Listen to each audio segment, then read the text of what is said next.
You're watching the Aussie BIM Guru, and today you've reached the final part of my feasibility series, which has dealt with Revit and Dynamo. So today we're looking at Power BI, so how to finalize our report. So we've originally looked at how to set up massing in Revit and obtain areas and also diagrams out of there, as well as shadow studies.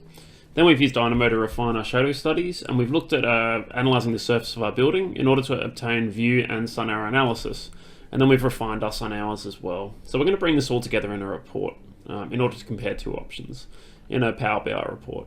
So what is Power BI? So if you're not aware of it, it's a great tool from Microsoft, and it lets you visualize your data in much more meaningful ways than you can in a standard BIM program. From what I've experienced, you can get a lot of different types of graphs and metrics. They all respond to each other as well, which is great. So that's where the interactive part comes in. And it's free, so if you get Power BI Desktop, it's free at the moment. There's paid versions which have more features, but so far I found that this version is great to at least generate basic reports. So our goal is to get something that looks a little bit like this. So a report that compares two options of our site for, say, a prospective client, and some of the data that we've obtained is going to be contained in there as well, such as our gross floor area, gross building area, floor space ratio, and then some of our prospective yields that our client could expect to make from the building based on market rates. As well as that, at the bottom I've got the average number of sun hours as well. But these things in the middle will let us filter our data as well, so we can analyze particular levels or particular areas of our design. So I've pre-prepared a little bit of Excel data, so I've exported my mass floor schedules into Excel. I've also generated an apartment count and also generated an average yield based on just some rates that I found on the internet for my city of Sydney. I've also generated sun hours by floor, which I'll show you how I did this in Dynamo. And I've also just exported some building views. So instead of sections, I've done axonometrics. And the reason I've done this is because I'm going to turn those diagrams into interactive 3D diagrams in Power BI. I'm not going to cover the full workflow today because I do actually have a tutorial about how to convert Revit views into Power BI. So I recommend you watch this first if you haven't already, because it's a great technique. So basically, I've generated a diagram in Revit that looks like this on the left, and then I've exported the one on the right as well. And I've loaded them into what's called the Synoptic Design, Synoptic Designer for Power BI, which is a website. And basically it lets you pick certain regions in a file and assign names to them for Power BI. So I've just essentially isolated my floor plates and selected them one by one and named them after the building levels. And then once I've named them all, I basically just substitute this image with my site image so that all my shapes are retained. And that essentially lets me export this to Power BI for use. And then I can use a tool called the Synoptic Panel, which allows me to build that diagram in Power BI as well. But without further ado, let's actually get started putting our report together. So I'll just jump in. So I'm not actually going to go on Revit today because I've already pre-exported my data. The only thing I will show you is just how I set up my sun hour sensors in Dynamo, because they weren't sorted by level, they were just placed in points. So what I did in Dynamo is I knew how many sensors I was dealing with, which was 19 in this example. So you can see here that I told myself to build a range between 10 and 34, which is the number of levels I have. And then I repeated that list 19 times, flattened it, and I basically set the parameter of that level to the comment field of the sensor, so I could export these sensors in a schedule. But what I also did from there is I collected the sensor, got its location, and I used the node called sort by key, which lets me sort all the nodes by Z value. So that means every level basically got sorted in vertical order. So now I could apply the level parameter to each of those. So that's how I exported my sun hours by level. But essentially the data I end up with looks a little bit like this. So it's a lot of data, but in Power BI it's much easier to work with. So the thing that's really important is you need something that has everything in common, which in this case is my levels. So both of my options had the same number of levels above ground, and this one had a few more basements. So what I had to do was any levels without basements, I had to make sure that they reported as 0 in the option that didn't have as many levels, so that I can fairly compare the two options. I then also added the program. In this case, both had the same program for each level, so that was really easy. And then I put in my GBA, my GFA, my FSR, how many 3-bedroom and 2-bedroom apartments based on my floor plans each level had, the average number of sunlight hours, which I used from my Revit model. And then I just made a yield table. So basically I have a table of rates on my second one. So I had some tables saying what is my average residential per square meter rate that I can expect based on the market going. And also my commercial lobby retail, and my bar per annum lease per square meter based on market rates as well. I'm a little bit lower than market rates here, but I figured the market, might take a hit pretty soon because the construction industry's had a bit of a hard time lately. So maybe leases will go down as well to compensate for that, hopefully. And then I've also added my option 2 as well, the same data, so that I can fairly compare this in Power BI. So that's pretty much all you need. From there, we'll just jump into Power BI. So I'm just going to make a new untitled report. The first thing I'm going to do is actually just bring in my Synoptic panel. So I need to import the custom visual in order to have it available. And it should say it was successfully imported to the report. But what I need to do then is get my data. So I'm going to get Excel data. So I'm just going to navigate to not my raw data, my sample data. And it should ask you which tables you want to import. In this case, I only want to import my first table, which is sheet 1. And you can see the data there as it's coming into Power BI. So we'll just load that. You may need to process the format of some of your data because Power BI doesn't always read formats correctly. In this case, it looks like it has. It's recognized that it can build sums, which is what we want. So this little symbol here represents that it understands it's dealing with numbers. So that's really important. And usually it's highlighted as a italics. That's how you know you're dealing with numbers. If you need to change the format of your data, you'll need to go into the modeling tab and you'll need to check the data type and the format from there. Likewise, you can do other things like make sure that things are being dealt with as currency. So you'll see that my yield's not being dealt with as currency at the moment. So I can just really quickly say that I want to deal with US dollars. Likewise, I want to deal with US dollars here for my yields. So I'll quickly update those just so they're correct. Everything else looks okay. I don't usually deal with my area as area because Power BI doesn't really seem to handle area. It deals better with numbers. So from there, we'll just finish off our currency columns so that we're comparing dollars versus dollars. Okay, I'm just going to save my report as well, just so I don't crash and lose it. Okay, so from here we'll bring in our diagrams first. So what we need to do for that is just import a Synoptic panel, and then we need to add some fields to measure by. So we're going to measure by level in this case. That's how we want to visualize. So we're going to drag that into category and measure. And then we're prompted to load in a map or a shapefile. So I'm going to load in my diagram for, first I'll do option 2B.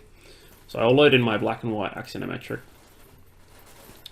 Okay, so immediately you should see that your data is pre-colored. And essentially that is your diagram. So you can size that to what you like it to be. So in this case, I'm going to import 2. So I might just go in and quickly check my data colors are behaving desirably.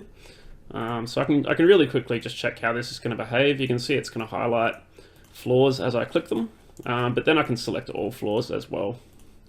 So I'm pretty happy with how this works already. I might just make sure my data color is consistent with what I'm going to use, because I'm going to use green for one side and red for the other, just so I can really easily tell them apart. You can also play with the scale as well to try and get it consistent. That way your two diagrams don't look too different. I do find that this can be quite hard to adjust sometimes, so just keep playing with it until you get used to it. Okay, so I'll just make sure my data is green, which it is. So what you can do then is just really easy. You can just copy this element. It's being a little bit hard to select tonight. I'm not sure if you'll experience that as well. What you can do is just change your map from that point. So I can just swap that to my other option instead. I should be able to. There we go. So now we have a different option, but we want this to be red. So with the Synoptic Design panel, if you go to data colors, you can swap that green to red, for example. Sometimes you need to scroll down in order to get the colors to show up above rather than below. So what we'll do is we'll just grab red. Sorry, it's being a little bit finicky. There we go. That'll do. So we'll work with that red, and likewise we can also work here. But notice that we're cross-reporting already. So if I select a level here, it also selects over here as well, which is great. If you want to more precisely select things, let's set up a what's called a slicer. So the great thing about a slicer is it lets you filter your data really easily. So we'll set up one for level. So under fields, we'll add level. And immediately you'll see we get a table of levels that we can filter by. So if I select first floor, and let's say I select second floor and third floor, you'll see that it filters our data. But notice that everything's going black as well. So we really don't want that. So what we need to do then is go into our Synoptic panel, data colors, and for our unmatched color, we need to pick a fill. So you can pick white or you can pick a color. I usually like to pick white just because it's really obvious that it's not being applied, and I think it looks quite smart in this sort of report when your diagram's in white by default. You could pick gray as well if you wanted to, if you find that that's a bit easier to tell that something's not being selected. But I'll pick white in this case. Okay, so this is our first slicer. And note you can hold control in order to select more than one level at once. And usually you don't get to select all by default, but if you go into its properties, I believe that you can get that option under general, I think. No, it must be under selection controls. So we'll just turn on select all option as well. That way we can really quickly pick all our levels at once. Okay, so that's our first panel set up. And we'll set up another slicer as well. So we'll just copy that. And we'll also set up a slicer by department, because that's really important as well. So I'll just drag that on top of level for this one. And you'll note that now we have a program slicer.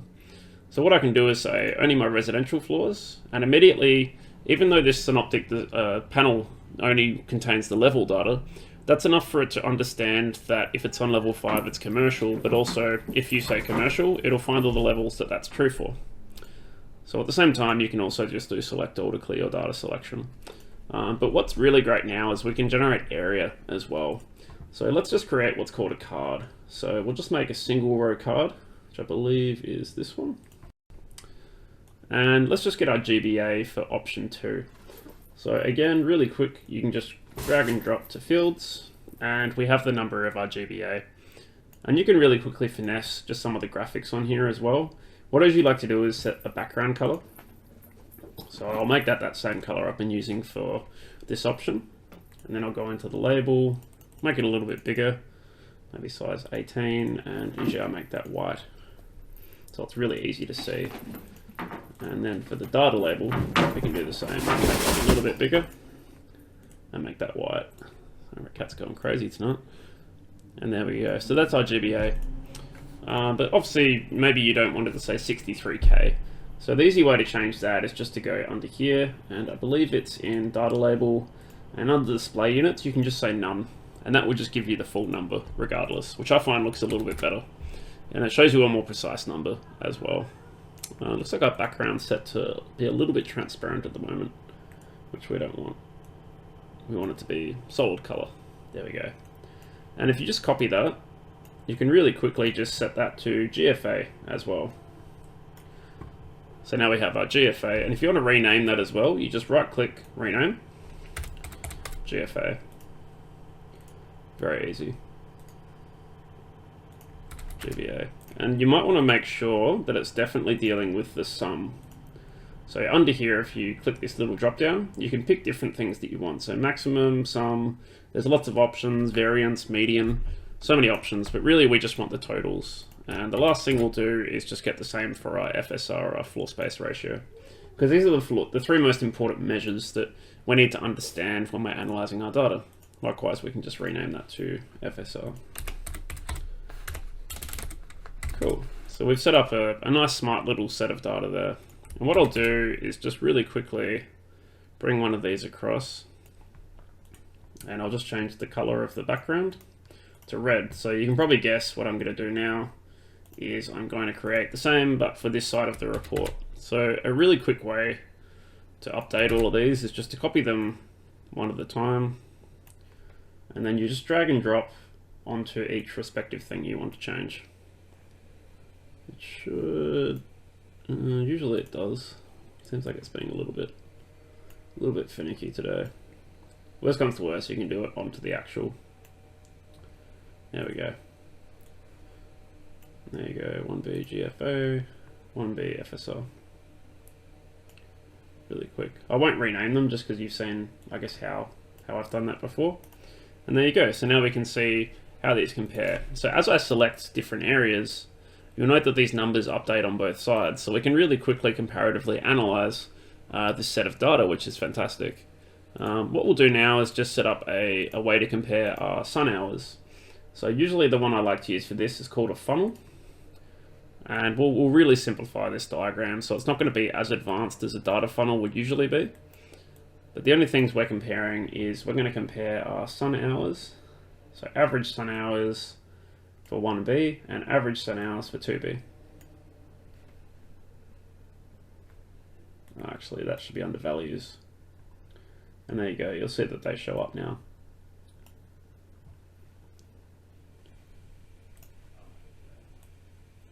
Looks like they're not showing up, which is interesting. Let's just take that off of values and just reset our funnel, I think. Sometimes the tables in Power BI can be quite difficult to set up the first time around. And then once you've got one, you can sort of start copying it and replacing values. So we'll just try that again under values. And we'll make sure that we have both of those. Whoops. I need to actually select my diagram. Values, and it's been quite finicky tonight, this diagram. There we go. So now we have our two numbers. And what I like to usually do with funnels, usually I turn off these elements. So I'll typically go in here and I'll maybe center my title. You can always rename it if you like to something else. Each table has slightly different headers and aspects to play with. So just keeping in mind, you may need to look around and sort of see what aspects each table has. But for example, these labels here, I believe that they're located under a special area in here. There we go, they're under conversions. You can just turn them off.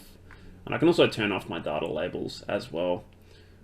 So I could always colorize those instead. So under data colors, I can just say show all.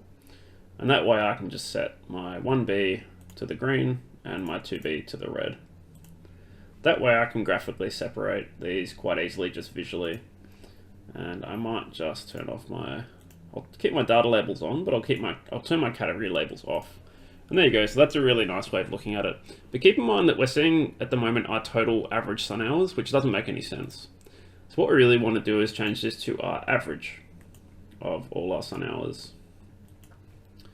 And that makes more sense now. But at the moment, the way we're measuring this, it still doesn't quite make sense because some of our levels have 0 sun hours, such as commercial. So if you ever want to analyze your sun hours, really what you should do is slice by your residential. Now you're getting your true average overall sun hours. But what you can do from there is also keep isolating particular levels. So I can say on level 12, what is my average sun hour? And I can see exactly what it is. Likewise, I can check another level. And notice the data changes every time. So that's the power of Power BI, excuse the pun. The last thing we can do is just set up some yields as well. So the first yield's very easy. This one's just going to be our total residential yield, which is one figure. So this one's easy, but we'll do a more advanced one after.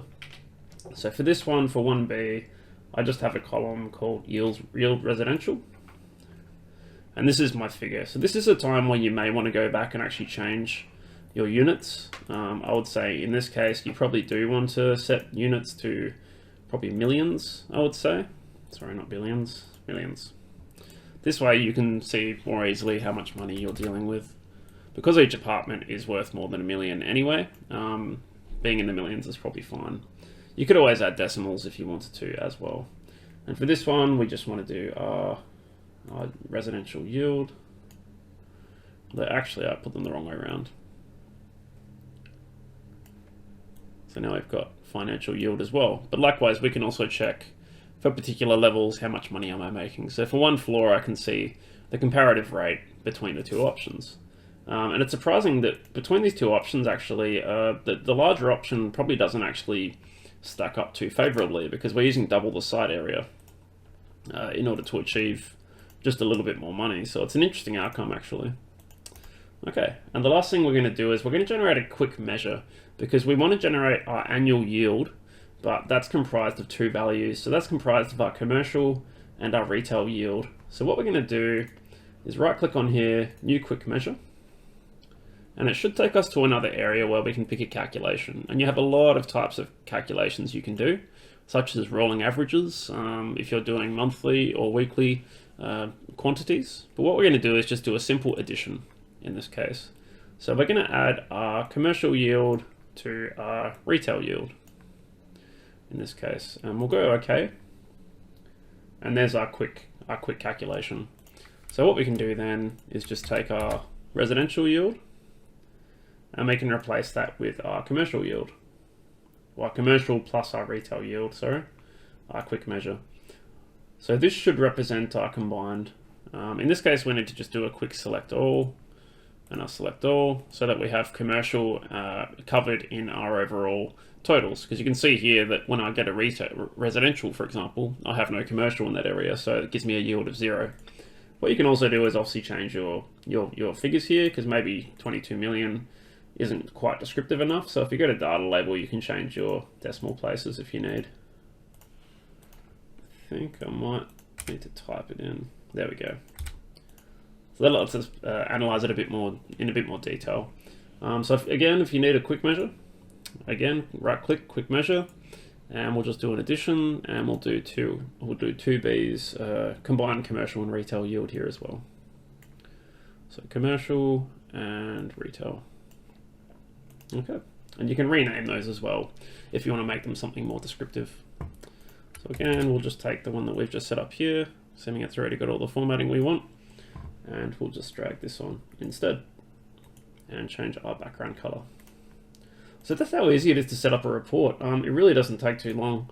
And as I said, the great thing about Power BI is you can really quickly just isolate portions of your building and really quickly see what's going on. So what is the yield of my bar per year? And you can compare them and see that, that there's a little bit more money because of more square meterage here. And that's pretty much what it is. And you can see this one's contributing more floor space ratio as well. You can look at your entire commercial area, so we can see how much yield we're getting between the two. And you can see that, for a little bit more GFA, you're getting a decent amount of money out of it, despite the same number of levels, because we have more areas. And you can see here the FSR is much less impactful upon our available site area in this option. So there's a lot of things you can take out of these particular things. So it's interesting some of the metrics that come out of this and how they compare. Same with the residential in this one as well. It's quite surprising that I guess we get more average sun hours out of this option, despite the fact that I guess we're not really making that much more money for our other one, and we're using a lot more GFA to achieve it anyway. So it's quite surprising some of the things that will come out of this study. I think I may have my sun hours the wrong way around, but I do, yeah. So this one actually has more sun hours. I thought that was wrong. So it's good to be really careful that you're selecting the right metric. And then with a little bit of tidy up, you can get something that looks a little bit like this. So the same report really, but just a little bit of tidying up, resizing some of the text, but that's really it. So a really effective way to present your design to a client, I think. And they can obviously, click on these things as well and see all the metrics. So really impressive. And if you need to update your Excel data, that's fine. You can just update it and then right click on your source and you just go refresh data.